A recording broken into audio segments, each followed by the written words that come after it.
This X23 buff is probably my most favorite buff of the year, maybe in recent times. It is fun.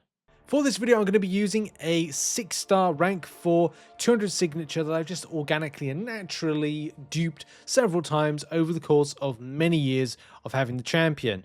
I really didn't know what to expect when this buff came out. Definitely saw something in the deep dive in the what was on live stream that made me think that, again, on paper and as well visually, that we're going to see something that was going to be fun but also have some practicality of use elsewhere. So, running a load of footage right now, we just got to like fights of just like the rotations. I felt that getting to the frenzy point, by the way, you don't have to just go to 100 frenzy or the 100 like build up of it. You can go further. You can go up to 999.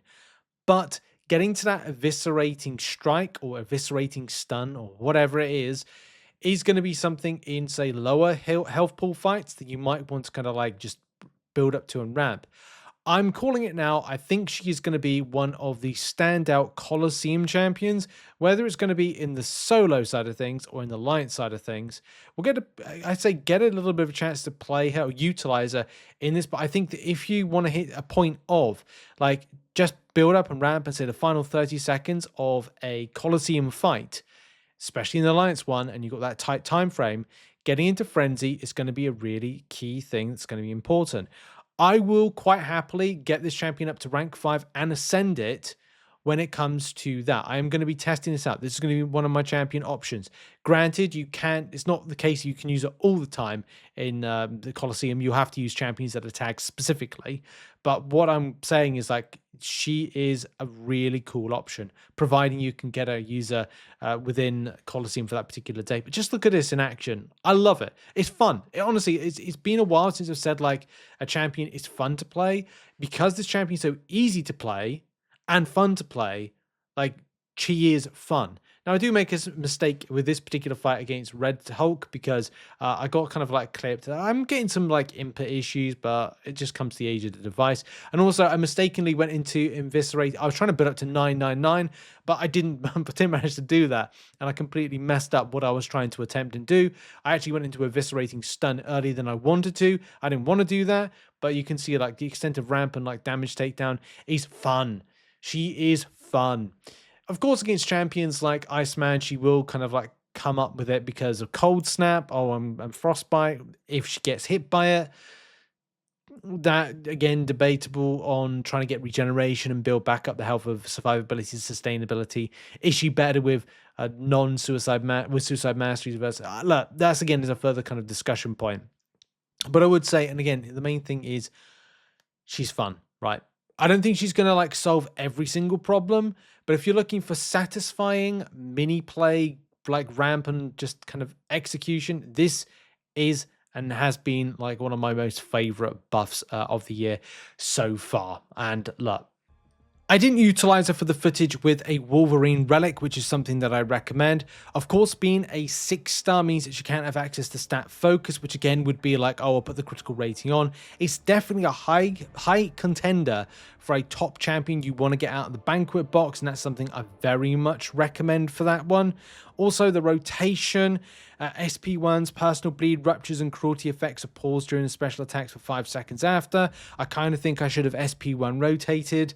I did do SP2 rotations to just change it up, especially trying to access that vicious passive, especially if I was, say, looking to go into frenzy. It'd be like throw an SP2 and then throw a striker, then do like a, I don't know, combo ender light in order to access that eviscerating stun and kind of go down that route. I think that's probably what I would have done in hindsight, but again, hindsight's a beautiful thing when it comes to like what is the most, best rotation for it. Either way, the point is with all of this, it's that I'll leave it with you to kind of figure out, do you actually, first of all, have you played the champion, and do you like the champion first and foremost? For me, I do. It's very rare that I do a champion like video like this unless there's something that I kind of enjoy. And I think, again, like a lot of the time is just share when there's some good stuff. I think this is a great buff. I think Kabam have done a great job with it.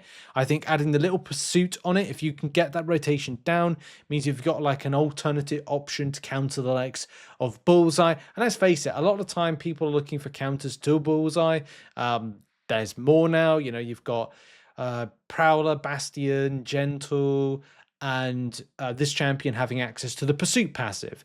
And I like the Pursuit passive. It's an alternative countering option, especially nowadays. We've got different ones like, you know, to counter miss, we've got Tracked, we've got what's the other one? We've got champions with like marked. It's not marked, but you know what I mean. Like these alternate ways of countering things, which I think is good because it just expands rosters with things. But I'll leave it over to you and the comments and your own personal thoughts about whether you like this champion or not. Like I said, I really enjoy it. I really like champion, and it is going to be a champion. Fingers crossed I have at least one opportunity, two opportunities, maybe three opportunities to get at least the champion once. And if I get the champion once and maybe awaken it, I could see some kind of like fun use. And that's really it. I'm done with this video. Do I recommend the awakening? It's hard to say. Also, my stream deck's not working, so I can't ping between the different things. And that's broken. Oh, story of my life. I'm out of it. Making content, man, when stuff like this happens, I don't get it. Life, eh? Anyway, thanks very much for watching. Stream Deck not working, so I'm going to have to click my end card. There we go. Check out some other content, support the channel, and I'll see you all in the next one. Bye-bye for now.